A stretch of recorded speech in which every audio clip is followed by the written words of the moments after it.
I don't know why I muted it and I'm talking muted.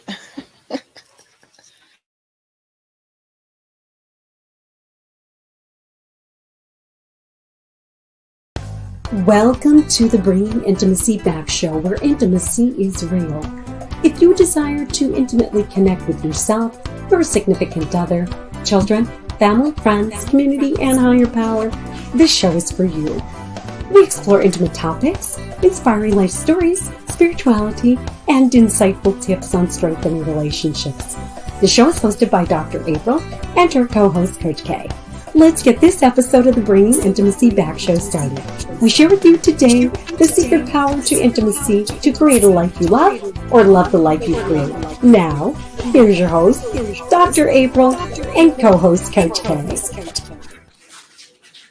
Welcome to the Bringing Intimacy Back show, where intimacy is real. How are you doing, Coach K? I'm doing wonderful. How about yourself? I'm doing awesome. Yeah, it's the brand new year, and I'm so excited. Thanks again for agreeing to be a co-host on the show. I really appreciate it. My pleasure. It's an honor to be here. Yes, yeah. You know, the world has been changing so much, and I don't know if you recently saw, because they talked about it last year, somewhere around in October, and they're saying it again, where there is this big migration of people leaving their jobs and doing other things. Yes, indeed. I was a part of that. I kind of was mushed out, but yes, it is a large subset of people who are really coming into their own almost. Some by force, some by choice. Yeah, and that you coming into your own is something that's difficult to do, and that some people are like struggling with. And one of the things that I do in my practice is I help other clinicians try to come on their own. But it is scary to come on your own and try something new. It really is. It looks, well, to someone who's, just like you make it look really easy on the front end. So then when others try to do it, it's like, oh, wait a minute, there's a lot to this. So it can get overwhelming pretty quickly.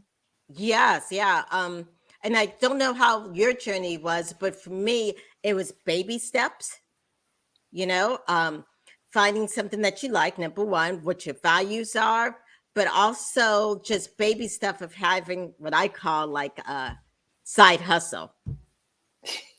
Yep, that's where it starts. And if you can take those baby steps instead of trying to take leaps and bounds, the transition is a little bit easier. But for many of us, it's scary because we're so used to working for the man, Mm-hmm. you know, and I think when you have your own business or when you start a side hustle, you also have to believe in yourself because You that's do. the product. You absolutely do. And I think that is one of the higher pain points is because it's natural to you because it's something that you love and you see sometimes other people struggle, you immediately think that you're doing it wrong or that you're not good enough. And so you just create this doubt when in actuality, you're doing a great job.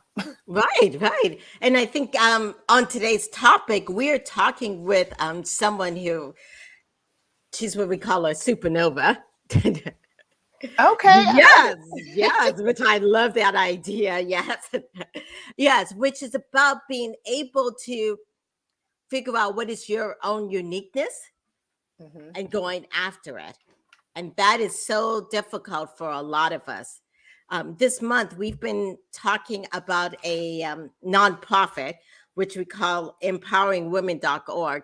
And their sole purpose is to help people, and especially women, create their own businesses, create their own stuff, because that is a struggle. And I don't know if you looked at the statistics, but in 2021, many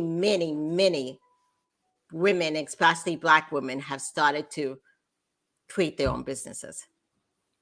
They really have. And a lot of programs out here are supporting that.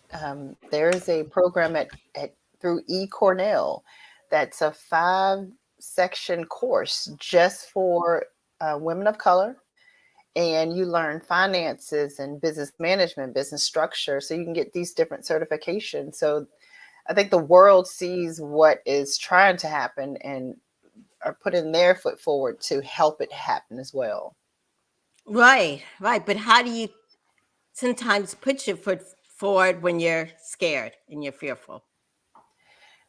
Like for me, I always say the worst thing that someone can never tell you is no. The only thing that's permanent is death. And so if you didn't die, you just get up and try again. I know it's sometimes easier said than done, but yeah, taking that first step can be difficult. You just have to truly know what you want and just think about when you were, 5 years old and you would quickly run into the street because you didn't know any better. Of course, I'm not telling anybody to run the street, but you were adventurous because no one told you that you couldn't. And so you just did it. Yeah, I love how you said being basically okay with the no, Oh, yeah. because that's what's going to happen. And sometimes people get like stuck in and thinking, I can't do it. I can't do it. And that even happens. I mean, I know I've been on my own for a while, but that even happens for seasonal people like myself, that sometimes you're like, oh my gosh, is this worth it? Or something happens like, oh my gosh, I can't do it. Yeah. But That no discourages so many people. And I don't look at it as a period mark, honestly. I look at it as, okay, that's not my customer, that's not my client. Or can you tell me why so that I can improve? You know? So there's always a follow-up to the no. there is. Yeah. Yeah. And I love how you said, can you tell me why? Because when you're asking that question, that brings us back into, okay, maybe it didn't adjust. What do I need to think? And sometimes, kind of what we're going to get into with our speaker today, with our guest, is how to be creative. Yes. Yes, yes. So I would like to definitely let's take a break, and then when we come back, I want to introduce you to someone who has. Let me go a little bit back. In 2021, last year, as I was doing this podcast and trying to figure out different ways to make it better, joined a group. And in that group, I ran across someone who was so powerful that I was like, wow, I got to get to know her. And that is Nova Lorraine. And Nova Lorraine has helped with the podcast, but also has helped in the sense of inspiring me. And she's written some books. So when I come back, I would like to introduce you to her and, of course, the audience, and have anyone who's out there listening on Twitter, on Instagram, on Facebook. If you're thinking, oh, I don't feel inspired, I'm just doing the same old thing, this is the show to listen to. All right. We're going to take a break and we'll be right back in a moment. Recognize your purpose. Who were you really meant to be? To recognize your purpose is to live life with clarity. You are here because you're supposed to be here. You're not an accident. You're here to do something for yourself, for someone, and somewhere. You have a job to fulfill and an everlasting mark to make. You are here on purpose. Welcome back to the Bring It Intimacy Show, where intimacy is real. Oh my gosh, I see some style here. I'd like to welcome our guest, Nova Lorraine. Welcome, Nova. Okay, Nova, for some reason we can't hear you. Let me see. Okay. There we go. There we go. Okay. Welcome. Well, thank you. I was just saying, I'm so excited to be on the show today. Yes, yes. Well, Nova is the author of a great book called Unleash Your Supernova.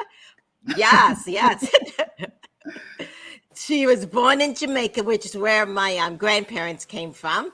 Raised in Connecticut with 5 siblings. She's an award-winning fashion designer, as you guys can tell. Just look at her. Every time I see her, it's a different look. And she is the brand advisor, founder of Raine Magazine, and of course, an organization that I belong to, Pink Kangaru, which hosts a creative podcast. And she's been earned her best Haute Couture Design of the Year. Her designs have been featured on The View, Essence, and Vogue Italia magazine. She's a poet, a storyteller, and also found success in, of course, her new book, an award-winning podcast called Unleash Your Supernova. Welcome, Nova. How are you doing? I'm great. I'm great. I actually just flew in today from Miami. It's been a long day, but I'm good. I'm good. The sun's shining and it's all good. Good, good. Did you have was that in Miami a work thing or just Yeah, it was a relaxing? work thing. It was a work thing. You know, speaking of unleash your supernova, I'm unleashing into the metaverse and all things crypto. And so just catching up with some colleagues, some new information, and just making new relationships in the space. Oh, awesome. Welcome. Well, we're so happy to have you on the show. So one of the first things that we ask is, how do you define intimacy and how does that relate to all the things that you do in the sense of connecting and helping inspire people? Yeah, no, great question. And I love the show, by the way, and what the knowledge that you bring to so many listeners. So I just wanted to point that out and thank you for that. How I would define intimacy is connection, is being in the present moment. And yeah, I think it's just really simple. I think it boils down to those two things. You know, when we're distracted and when we're not connected, we do not feel, you know, at our best levels, or we may not be able to really take advantage of the relationships or opportunities that are around us. Right, definitely. Yeah.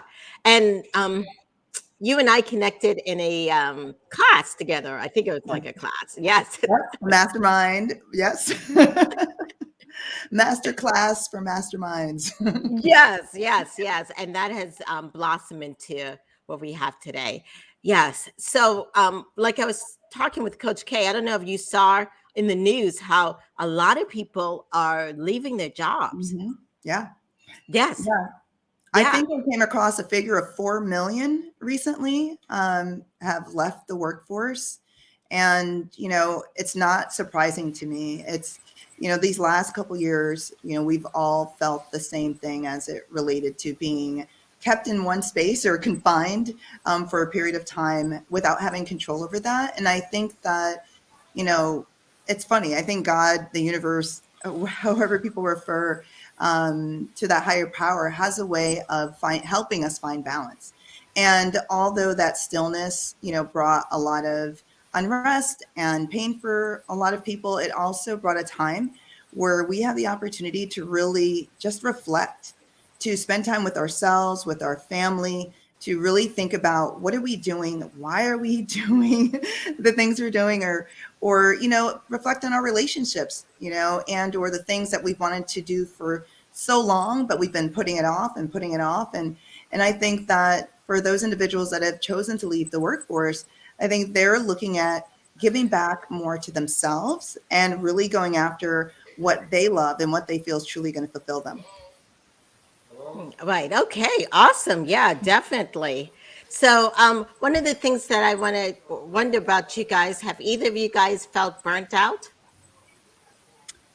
Ooh, burnout. Well, as you know, that's something that I talk about in the book. I feel that it's such a relevant topic. You know, I started in the space of psychology, pursuing my PhD in clinical psychology, and took a pivot to fashion design after receiving my master's because I felt that divine download and followed my heart that I was going to help people through my love of fashion and creativity. But burnout is something that usually we don't even realize until we're in that state. And when we are not inspired or motivated, when we are feeling down most of the time, and it's definitely happened to me. I think that, you know, a lot of times when we're doing something, and it usually starts off with something that we enjoy, and we either overexert ourselves or we push ourselves to our limits. And then it's our body's way of saying, it's time to rest. It's time to slow down. It's time to be still. So burnout is absolutely real.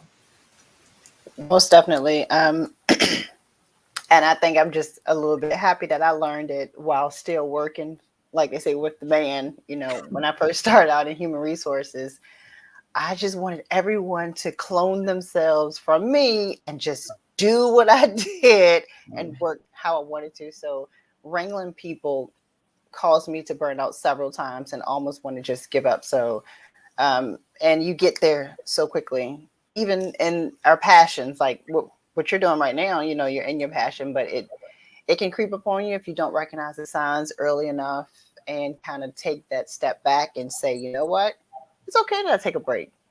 It's okay that I don't get everything. So that part I definitely understand.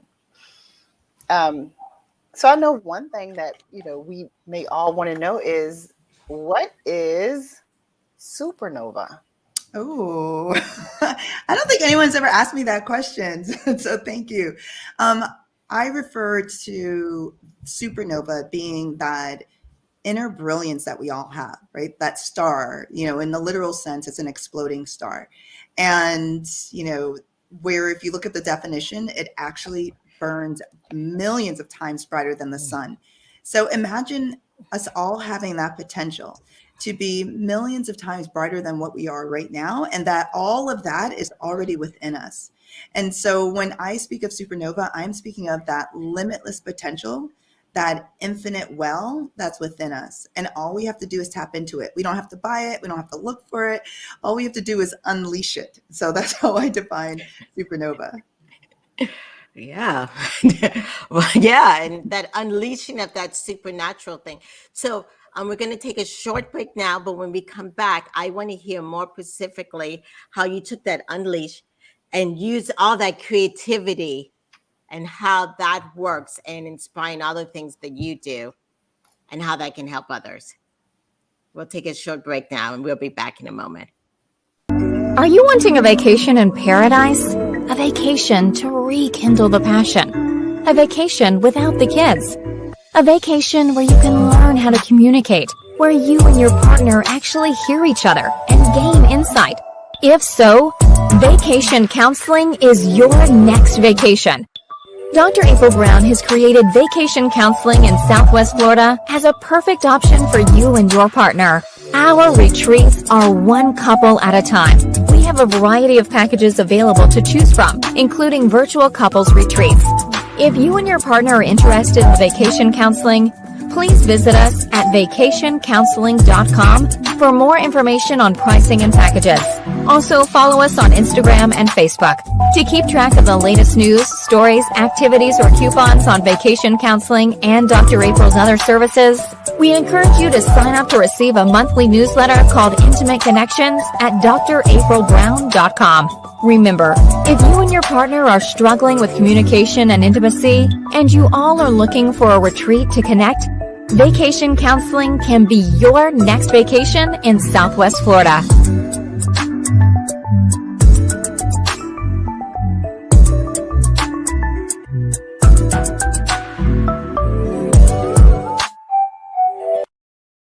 Welcome back to the Bringing Intimacy Show, where intimacy is real.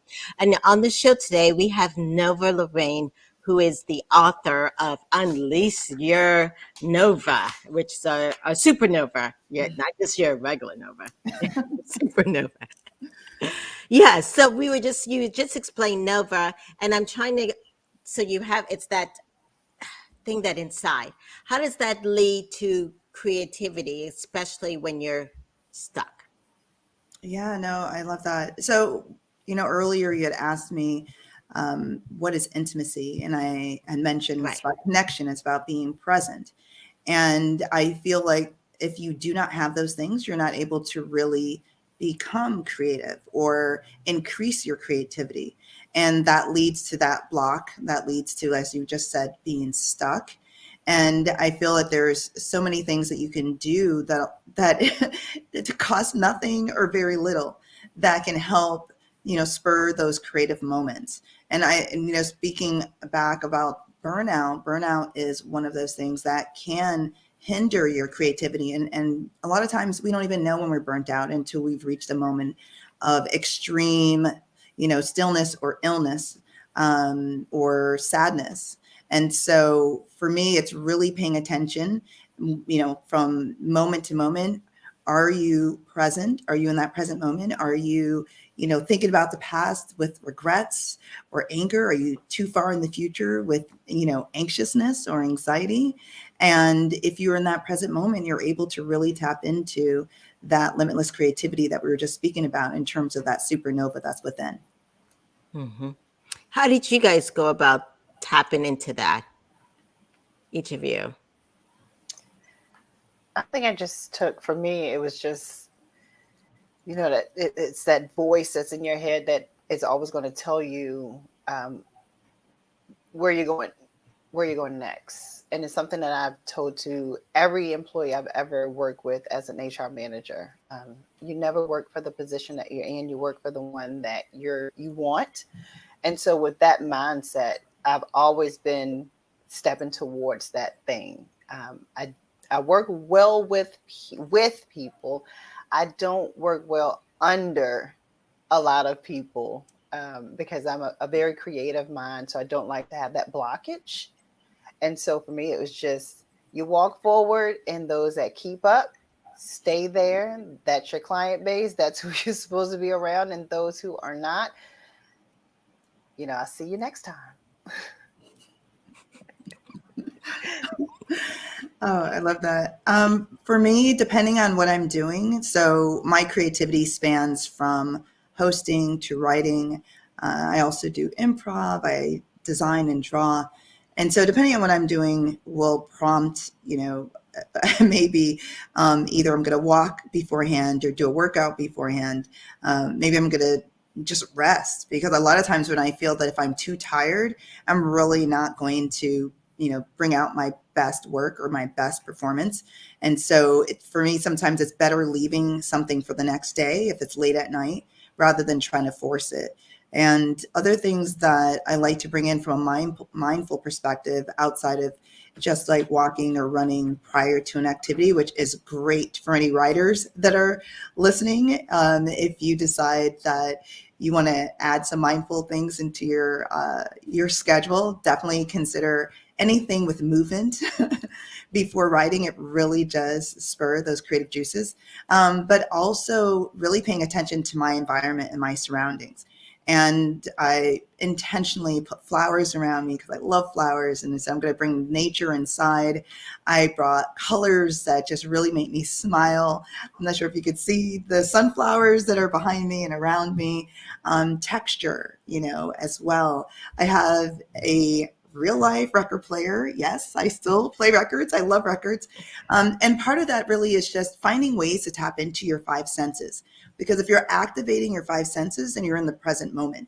And so by having something that catches your eye, like your favorite color or texture that you can reach out and touch that makes you smile, by having things you could look at, that's around you, you are activating a variety of your senses. So these are things that we can do that we may take for granted that really increase our creativity. Like bring your favorite candle in the room. If you love berries, have a bowl of berries next to you so you can mindfully eat to inspire that creativity. I mean, when we're feeling good, we are able to get a lot of ideas. We're able to increase our energy. We're able to increase our, our joy and our happiness. And all of that is like a perfect mix for increased creativity. Wow. I love it. I love how you put it. Yeah.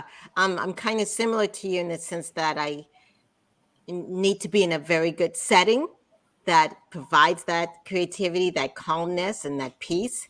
But I love how you put using your five senses and how that can really embrace and even inspire you to, hey, let me think about this or do creative things this way or that kind of stuff. Yeah, I love that idea. I know I do a lot of writing, so that helps centers me. I don't know about you guys. Do you guys get a lot of creative ideas and you're like, where do I start?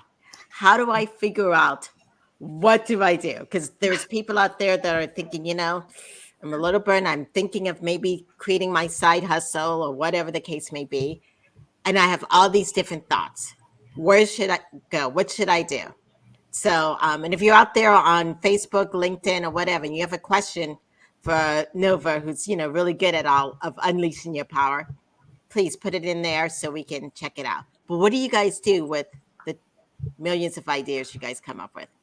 I just have to jump in and just share a quick story with you. Literally a couple of days ago, I woke up at 2 a.m. I went to check my alarm because I was awake. I was awake for at least 20 minutes and I was like, oh, it must be time to get up. And so I checked the clock and it's literally 2 a.m. And I'm like, what is going on right now? Why am I so awake? And I just had a flood of ideas and I could not go to sleep. I kid you not. It was maybe 5 o'clock. I finally closed my eyes for 20 minutes to only be woken up with more ideas. And so I think we all have those moments when we're like flooded with ideas and we want to like put them all into action right away. And I would just caution that. You know, as a creative, as someone that literally lives on creating, and you know, it sometimes will get me in trouble because I want to do all of it and I want to do it all now. And again, going back to the whole point of burnout, it's really about pacing yourself. It's really about prioritizing. You know, in my book, I really challenge each person from the very first chapter to think about their why.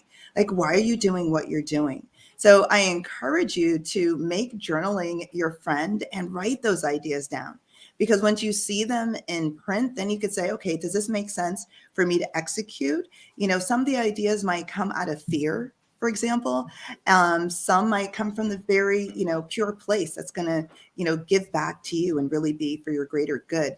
So I think maybe just starting with journaling them down. I'm going to have to take my own advice and really assess your why and which of those ideas really leads you the most to what's going to fulfill you, that's going to bring you joy, and just start there. And then that will take you down whatever path is meant for your greatest good. So I think being creative, once you're able to use those techniques to increase your creativity, you're going to always be flooded with ideas. But I just caution to then, you know, pace yourself in terms of not doing them all at once, which I really need. And actually, I'm learning to do that much better. I am. I think the journaling thing is definitely something that I do, because literally my shower time is when my mind is most open. And I just have so many ideas while I'm in there, because I'll think of a random phrase, which turns into a whole program. It's like, oh, I can do this. I can make that. I can start this. So what I do is I just come to the office and I have several notebooks that are just full. And I have learned to, when things marinate with me for a while, I'll think, you know, something will trigger my brain. And that's just my higher power telling me, okay, it's time to tap into that thing that you wrote down some time back. And so I go in there and I look for it. And then that's what I created. Because for me, like you said, everything is not meant to be right now. But I put it in my book. And when it hits me again, because I usually a 2 to 3 timer, if I hear it and think it 2 to 3 times, then I know it's time to launch it. I love it. I can echo a lot of those things. When you said the shower, I was like, yes, I'm not alone. Shower time is dangerous.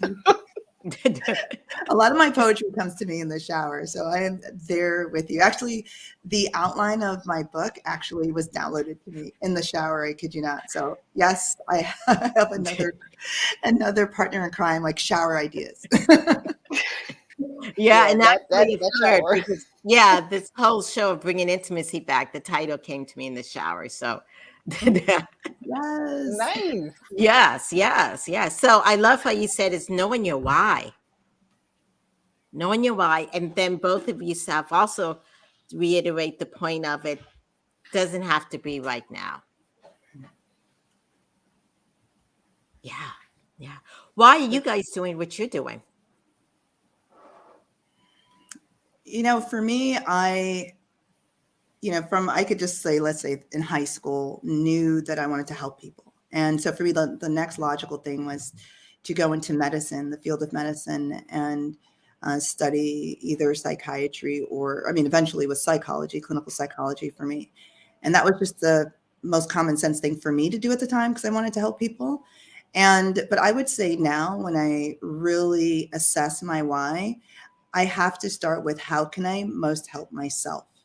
And I think, again, if we are connected with ourselves and we are giving ourselves that love and that grace and that patience, and we are connected and we are present, then we're able to give the most to others. And so it took me a while to figure that out, because part of my burnout journey was just giving outwardly with that intention and desire to help people, but without constantly refilling my own well.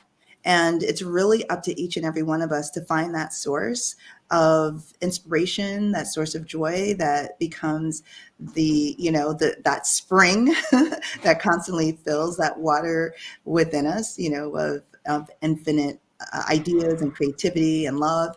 And from that spurs everything that can, help you accomplish whatever your why is. But for me initially, and it still is I want my art in the many forms to truly impact people, to never give up on their dreams, to find their joy, to find their happiness.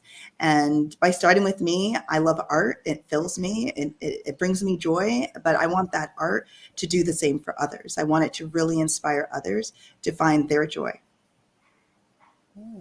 That is awesome. I think my why is just thinking of the journey that I took to get to a specific place in life, knowing and just reflecting on the things that I wish I had that I did not. And then the career path that I stumbled into, I think that's my biggest why, is to be that support for other women, and then other married women that are in a place where they forgot how to utilize their voice properly, how to say no and not feel guilty, how to recognize that it's okay to not be able to do everything. It's okay to tell your husband, hey, I have a newborn and I need you to do X, Y, Z, because he doesn't know how it is to have just given birth and to be riddled with hormone and to need to sleep and want to shower. So just being able to communicate without guilt and being open to receiving that information back in of maybe I delivered it incorrectly. So I wanted to be what I needed growing up. And so that's why I do what I do. Right. Wow. Okay. Yeah. One of our listeners out there on Facebook, thank you for putting a comment out there, also talked about the why is your purpose, which relates a lot to how I felt going into this field. Because like both of you, I changed fields from an accounting to this right here. And it was a purpose that God put in my heart and soul about helping people achieve the best they could and helping people who struggle in mental health or struggle in connection. And that's what later on created all this other things that I've done. And so one of the things I was also thinking, because we've talked a lot about the internal, but what also affects kind of what we do is our support systems, or the people that bring energy, or in some cases may take away energy. I would love to hear you guys' thoughts on how that affects the creativity, the supernova. And if you're out there listening, put in any questions about how social support helps in finding your passion, your purpose, and in claiming your creative instinct and having your own. Yeah, I feel the social support is so critical. I mean, we're social creatures, and our tribe is so important to us. And actually, being a part of a tribe is one of the reasons why we often don't pursue our purpose or our dream or our love, due to the commitment or the judgment that may come from the tribe or the separation from the tribe. And so our support system is critical to our creativity, and our creativity feeds into that support system as well. I feel that I could not have accomplished all that I have done without an amazing partner and children and parents and friends and colleagues. And so I think, again, going back to the why, it doesn't always just stick with your career choice or your purpose, but why are you with the friends that you're with? Why are you with the mate that you're with? And when you actually write that down and look at it in black and white, is the reason a reason that truly is for your greater good? Does it make you feel good? Are you with this person for what they may bring you, or maybe they compliment you all the time and it makes you feel good, and that's the reason why you're with them. Or, are you with this friend because they're really popular and you want to be popular too? And, those reasons may not feel good deep inside. And so you would really have to assess, not just with yourself, but with the individuals that you're around, because they may not be giving you that support that can reinforce or inspire that creativity. And if you're in a space where that energy around you is a lower energy, like attracts like, it's your energy is going to be lower. And so you're not going to get the ideas, or you're not going to, get the solutions to the problems that you may need to solve, or the next direction that you need to take to get you to that purpose. And so really paying attention to the individuals that you're around and not taking that for granted is so, so important. And I go back to yourself, because if you are your best friend, if you give yourself that love, then you're not going to compromise yourself for the likeness of someone else, or, the judgment of someone else. And a lot of times we do what we do out of fear as well. So I do think it's a reciprocal thing. I think that our creativity is absolutely impacted if we are in a negative relationship, may it be romantic or a friendship, or even a business, a boss to employee relationship. I've been in toxic boss to employee relationships before, and that truly affects your well-being. So I love that we're talking about this, because I think that it's something that, again, we sort of take for granted. We end up in our social circles or familial circles by circumstance, but we all are empowered or have the power to change those tribes if it's not like filling us, if it's not for our greater good. Most definitely. And even on the flip side of that, with the lack thereof of the support sometimes can create where we go. Because then, like you were saying, you create your circle. You gravitate to where your vibration and where your energy is. And I think that's why, I have a handful of friends, literally, I can count on one hand, at 42 years old. And it's because I don't use the term loosely. And those that are around me, they support me genuinely. And I am what some could consider a selfish person, because it is about me. And that's the bottom line, because without being the best me, I am nothing to my children. I am nothing to my husband. I am nothing to my career. I'm nothing to anyone. So it's all about me in the most positive way. Absolutely. Absolutely. I just wanted to just share real quick, as you were sharing with us, Coach K, that made me think of a conversation I had recently where someone said to use the law of association, like who we're associated with, for everything and anything you want. And, Dr. Brown had just mentioned about purpose, someone who wrote in about purpose. And so if you're looking for more creativity or looking for a way to find your purpose, then assess the 5 people you spend the most time with. And at minimum, 3 of them need to have found their purpose or need to be more creative than you. And if not, then you need to change that dynamic. You need to change those numbers around. And so going back to a little hack on creativity is, are you spending the most time with people that are more creative than you or have found ways to stay creative and inspired? So I just thought that was something that was interesting to share, and that, you inspired me to think of when you were talking. Yeah, and just what piggyback what you're saying, time. Sometimes we just get so overwhelmed that we feel like we don't have time.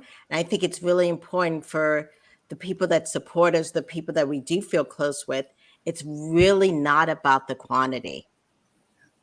It is not about the quantity. It is really about the quality versus quantity. And I've learned that in the sense of coming to my own, kind of like Coach say, of being selfish. I protect my time. Yes. And not to give out all my energy to every 50 million things. And it's so important also to learn how to say no. You know how many Without women guilt. people out there that can't say no? They're like yes to everything. And I was one of those, which goes Yeah. back to the inner circle of burnout, that I used to say yes to everything. And I used to pray to God, oh my God, why can I do this? Can I do this? And God said to me, I didn't tell you to do all that. And I was like, God, this person's hurting. I didn't tell you to do all that. And yeah, and so I have learned to pray about everything, pray about the people, and also the quality of time, which is critical. Yeah. So true. Yes, yes. Well, we're going to take a small break. And when we come back, I would love to know how, Nova, we can reach out to you, where we can find you and all that. And we'll be taking a short break and we'll be back in a moment.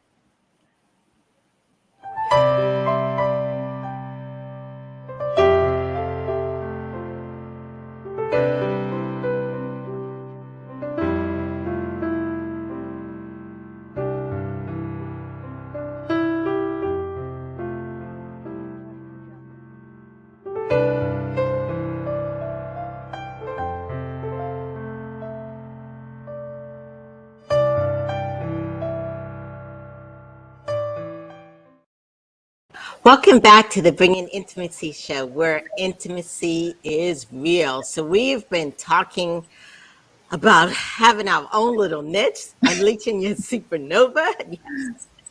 Yes. So Nova, if anyone's out there listening, where can they reach you?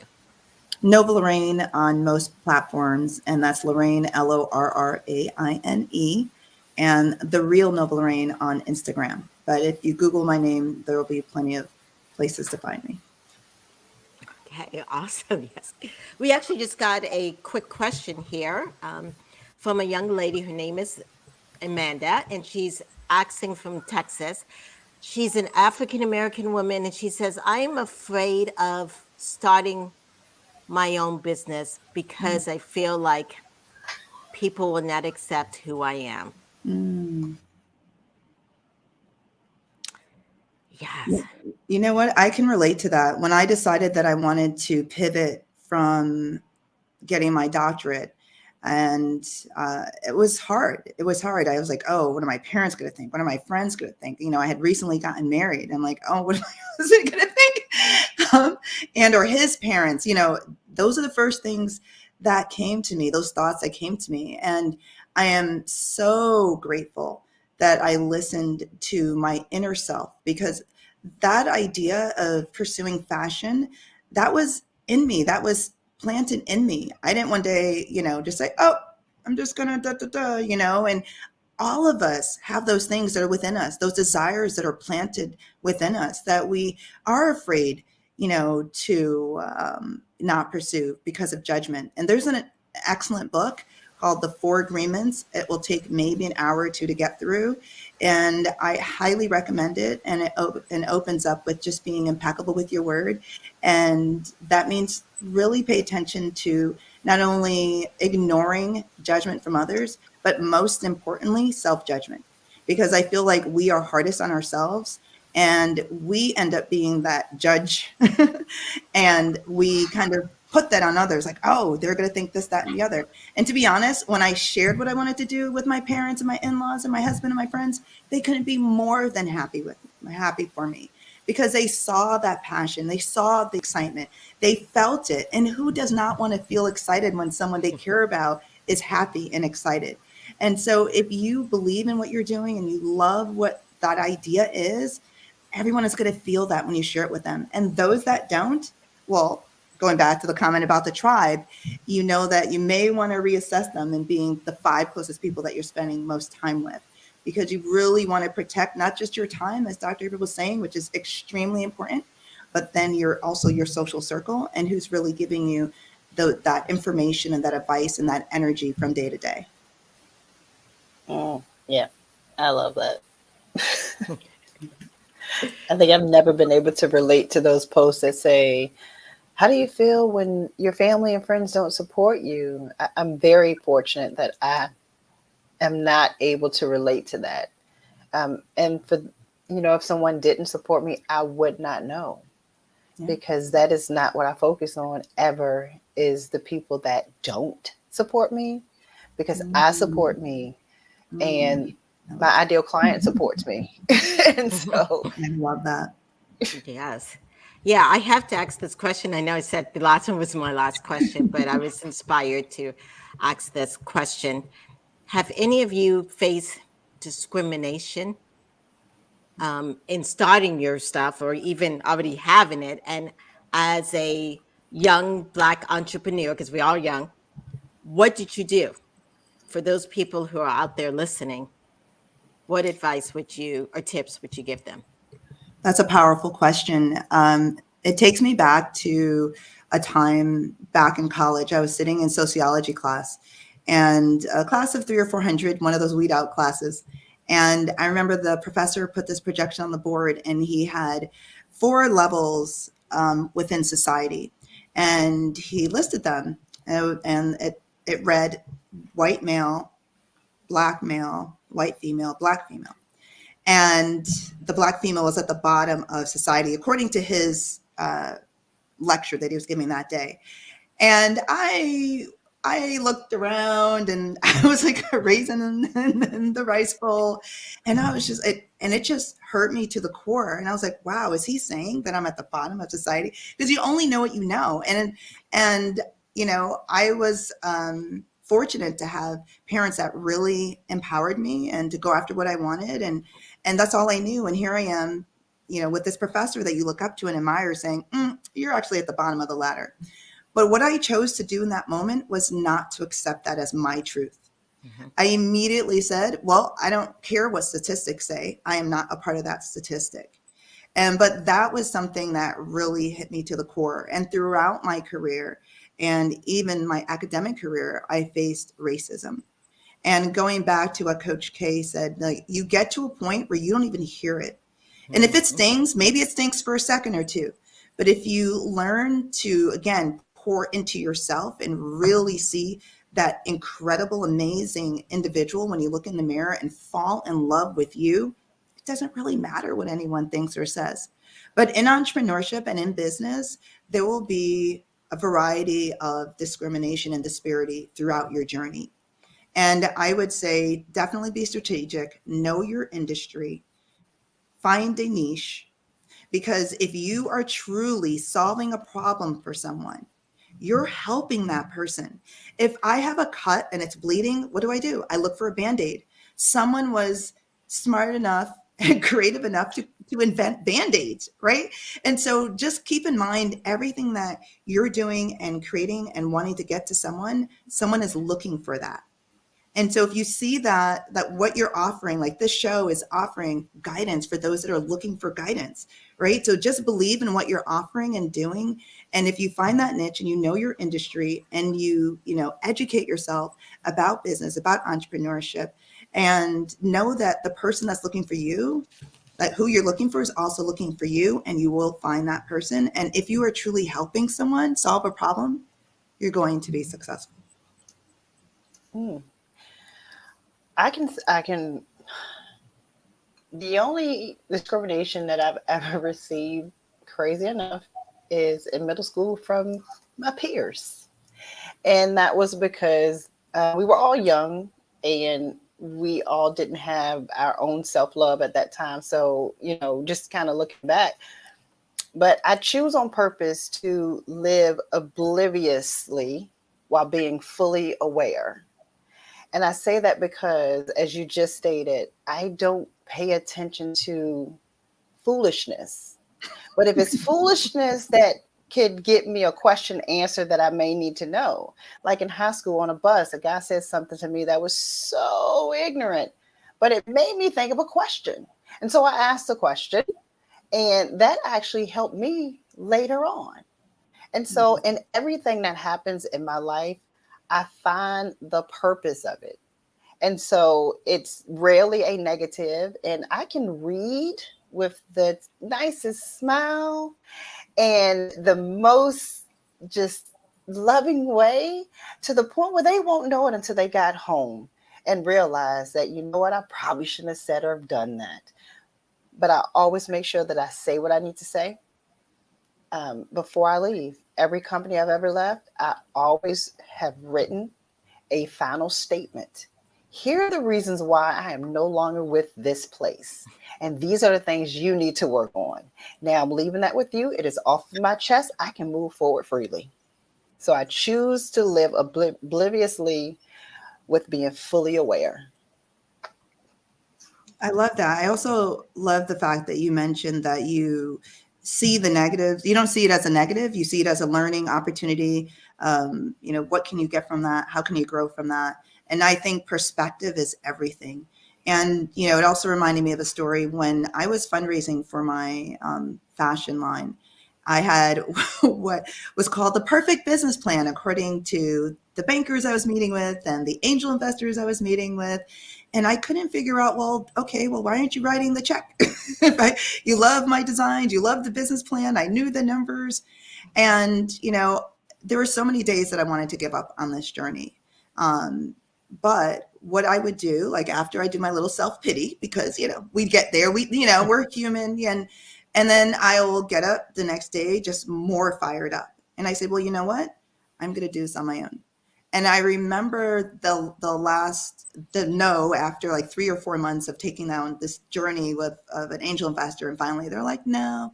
I said, well, I'm going to do it on my own. And I went to the bank and I got a loan and I opened up my own store and it was very successful. And I said, I'm not going to depend on anyone else. I'm not going to wait for someone to give me permission to fulfill my dream and to go after my dream.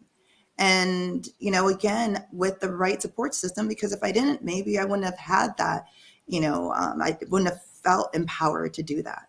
And so all of these things that we're saying, from the self-love to really paying attention to who you're associating with, who's your tribe, to your perspective of how do you view things, so I took that like, okay, I'm going to do it myself. But I could have said, I'm quitting, I'm done, I'm over.